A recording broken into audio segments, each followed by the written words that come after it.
ठीक है, तो अब हम बढ़ते हैं अपने टाइप 2 में क्वेश्चन नंबर 5 की तरफ। ये सवाल बहुत सिंपल है, देखने में आपको लगते हैं कि ये कैसे होंगे।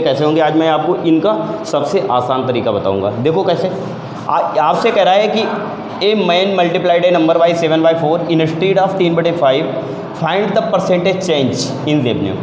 ठीक है, हिंदी वाले बच्चे देखेंगे, एक व्यक्ति है तो वो क्या करता है, ए नंबर इज मल्टीप्लाइड बाई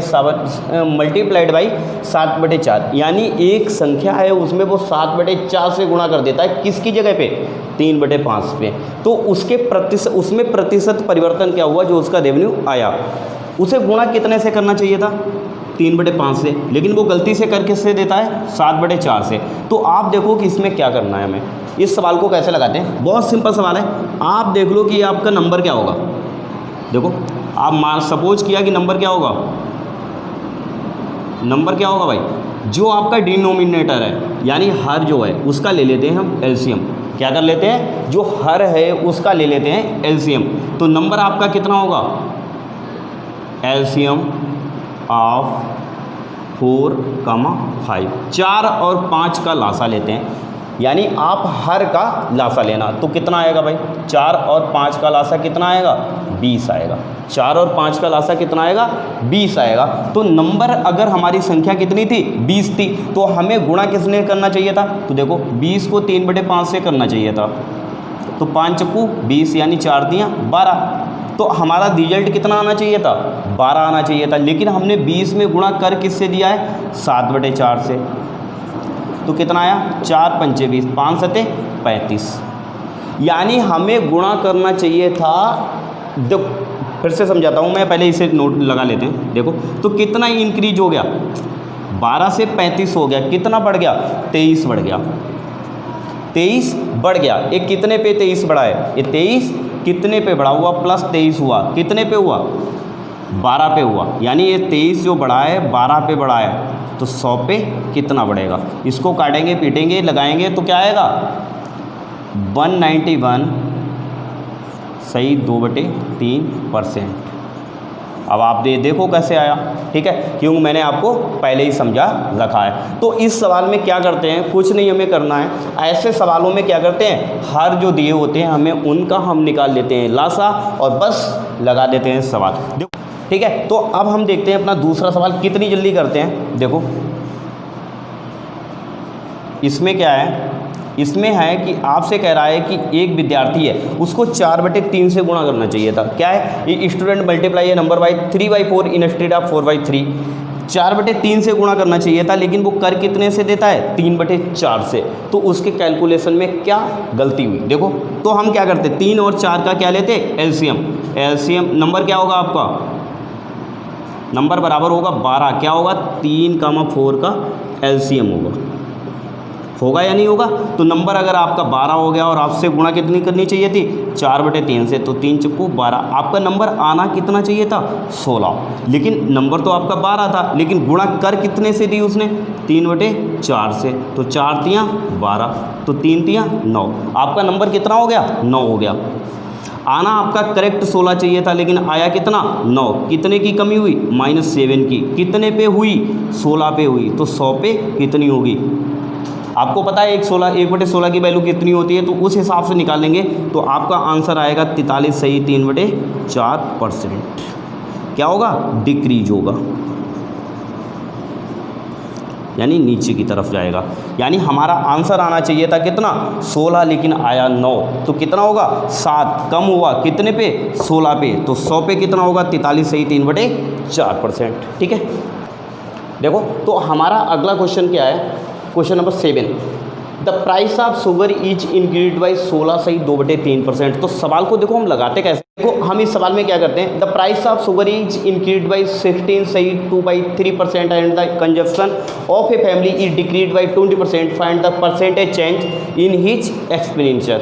तो हम क्या करते हैं, अब हिंदी वाले देखेंगे बच्चे क्या करते हैं। The price of soap is sugar है यहाँ पे, the price of sugar is increase by 16 सही 2/3%। जब क्या होता है कि चीनी का भाव चीनी का भाव 16 से ही 2/3% बढ़ जाता है तो क्या कहता है, the consumption of a family decrease by 20%। तो एक परिवार है जो वो खपत करता था उसमें वो 20% की क्या कर देता है, कमी कर देता है। तो आपसे पूछ रहा है find the percentage change in his expenditure, तो उसके खर्चे में कितना प्रतिशत परिवर्तन हुआ। तो आप मुझे बताओ, सवाल को पढ़ते ही आपको सबसे पहले क्या करना है, 16 से ही 2/3% की वैल्यू लिखनी है। 16 से ही 2/3% की वैल्यू कितनी होगी, 1/6, और 20% की वैल्यू आपको लिखनी है, कितनी होगी, 20% की वैल्यू कितनी होगी, 1/5 होगी। तो आपको सबसे पहले सवाल पढ़ते ही यही लिखना है। उसके बाद में क्या करना है, आपसे कह रहा है एक्सपेंडिचर की बात कर रहा है, तो एक्सपेंडिचर यानी खर्चा, एक्सपेंडिचर यानी खर्चा। आपका खर्चा कैसे निकलता है, आपका खर्चा कैसे निकलता है, आप देखो कि आपने कितना खरीदा और कितना खपत किया। तो आपका जो खर्चा निकलता है वो कैसे निकलता है, खर्चा आपका निकलता है प्राइस इनटू कंजम्पशन। देखो खर्चा आपका कैसे निकलता है, प्राइस इनटू कंजम्पशन। कैसे, अगर आपने 200 रुपये खर्च किए, देखो 200 रुपये आपने खर्च किए, उसमें आपने 1 लीटर दूध लिया, ठीक है, 1 ब्रेड लिया, कुछ अंडे लिए, तो तीनों को मिला के आपने देखो प्राइस सबका करोगे और कंजम्पशन आपने कितना किया।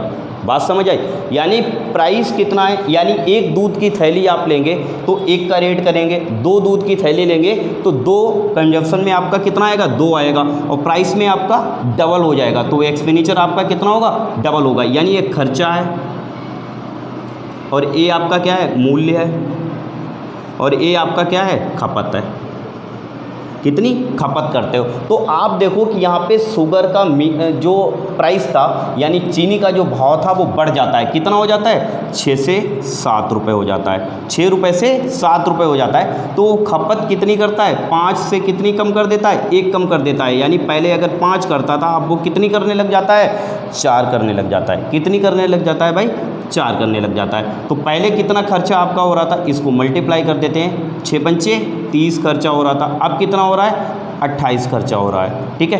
कितना कम हो गया भाई, कितना खर्चा कम हुआ, बताओ, परसेंटेज चेंज कितना हुआ, 2 हुआ, कितने पे हुआ, 30 पे हुआ, तो 100 पे कितना हुआ। तो देखो 2/1/15, तो 1/15 को मैंने आपको परसेंटेज में कितना बताया, 1/15 को आपको मैंने कितना बताया था, 1/15 वैल्यू जो आती है वो किसकी आती है, आता है 6 सही 2/3% का आपका कितना हुआ, डिक्रीज हुआ। बात समझ आई, 1/15 यानी देखो फ़ायदा हुआ। जब तक आप 100 में भाग देते, किससे, यहाँ 100 करते और यहाँ 15 करते और 15 से भाग देते, 5 तियाँ 15, 5 20, 100 तिछाक 18, 2/3%।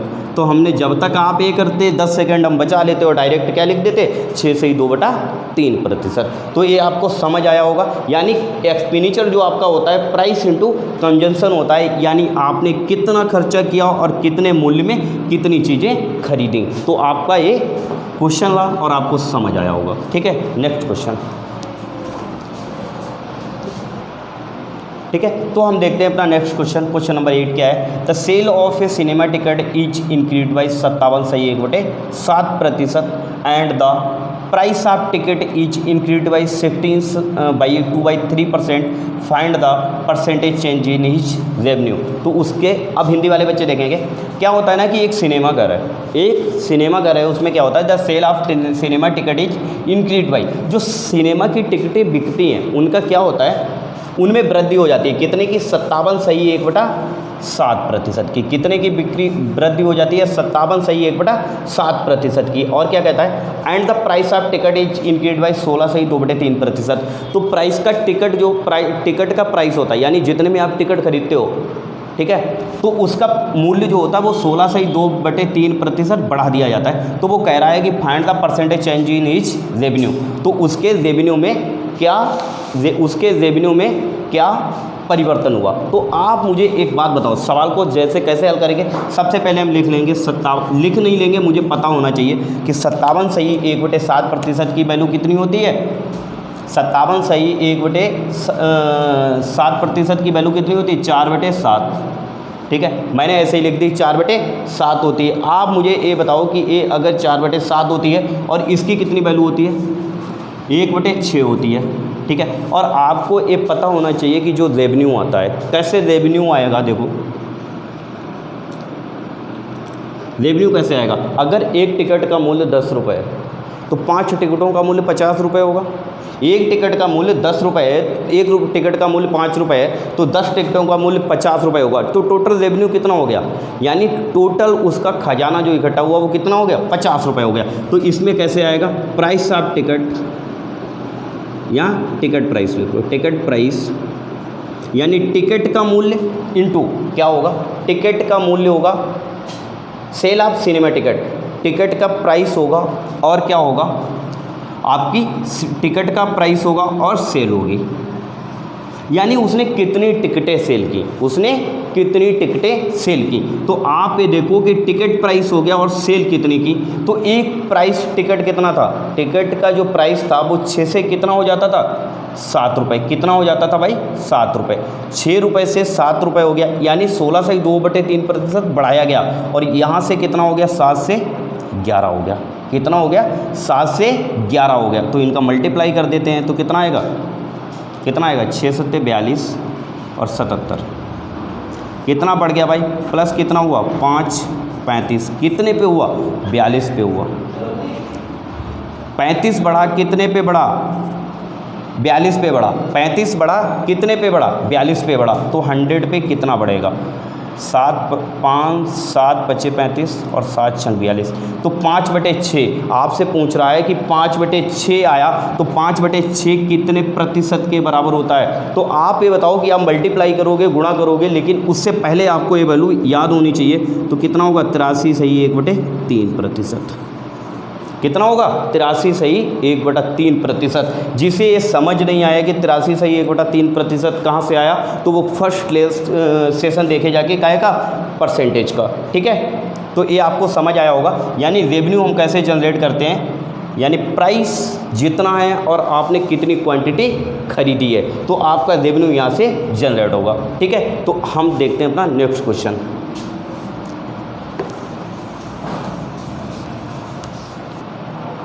तो देखते हैं हम अपना नेक्स्ट क्वेश्चन क्या है। A labour work 60 hours per week. एक हफ्ते में एक लेबर है, एक हफ्ते में एक लेबर है, वो 60 घंटे काम करता है। And he earns 2400 as wages. तो वो 2400 रुपये कमाता है, कैसे, मजदूरी के रूप में। वेजेज का मतलब मजदूरी, 2400 रुपये मजदूरी के रूप में कमाता है। If each per hour wages each increase by 40%। यदि उसका प्रति घंटा जो लेबर मजदूरी है वो 40% बढ़ा दी जाए, यदि उसकी प्रति घंटा मजदूरी जो है वो 40% बढ़ा दी जाए, और काम करने का duration of work is reduced by 16 से 2/3%। जो उसके काम करने का समय है वो 16 से 2/3% कम कर दिया जाए, तो find percentage change in is income.